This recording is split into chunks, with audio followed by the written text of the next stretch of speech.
حضور نصیر ملت نے کہا تھا کیوں عقیدت سے نہ میرا دل پکارے یا علی،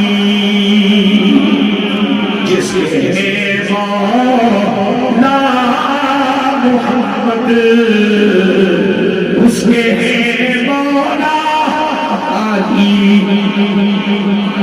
میرے پاک علی نے، میرے مولا علی نے ان مبارک جملوں کے ساتھ جناب صدیق کے ساتھ اپنی وفاؤں اور اپنی محبتوں کا اظہار فرمایا، فرمایا جسے رسول اللہ ہمارے دین کا امام بنا گئے ہیں وہی ہماری دنیا کا امام بھی ہوگا۔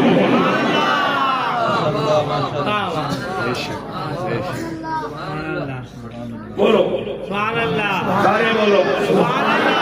اللہ پاکے بھوک زیادہ لگے تھے نامو صاحب نے سگے پایا پکایا بھوک لے سبحان اللہ، سارا چنگی اتنا کھج کے کھا کے جلا سبحان اللہ، اتنا کھاوا کے راتیاں نہ بچ چلے، پھر صبح ناشتہ کرا۔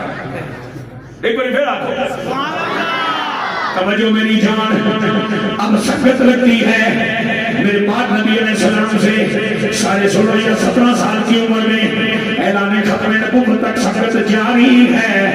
مزاج ملتے نہ ہو سنگت چلتی نہیں، سنگت چلتی نہیں، سنگت چلتی نہیں، سنگت چلتی نہیں۔ کیا مزاج پایا ہے میرے پیارے ابو بکر نے کہ جس میں حضور کو سنگ سنگ رکھنے میں کوئی دقت نہیں ہوئی، کوئی مسئلہ نہیں ہوا۔ اس سنگ کی برکت ہو گئی جب میرے آقا علیہ السلام معراج پہ تشریف لے گئے، واپس آ کر حضور کو رب العالمین جل جلالہ کی طرف سے جتنا معراج لوگوں کے سامنے بیان کرنے کی اجازت تھی اتنا آپ نے عام انسانوں کے سامنے بیان کیا۔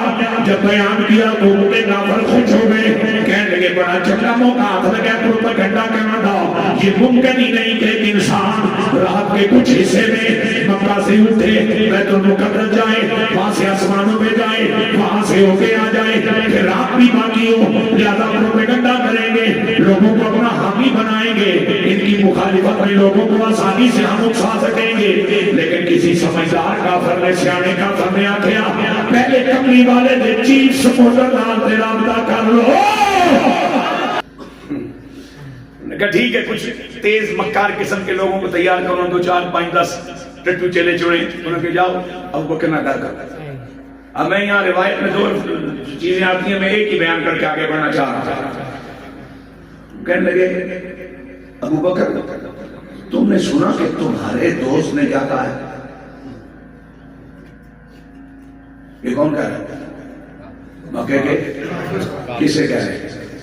جناب ابو بکر سے۔ اور کیا کہہ رہا ہے؟ سنا تمہارے دوست نے کیا کہا ہے؟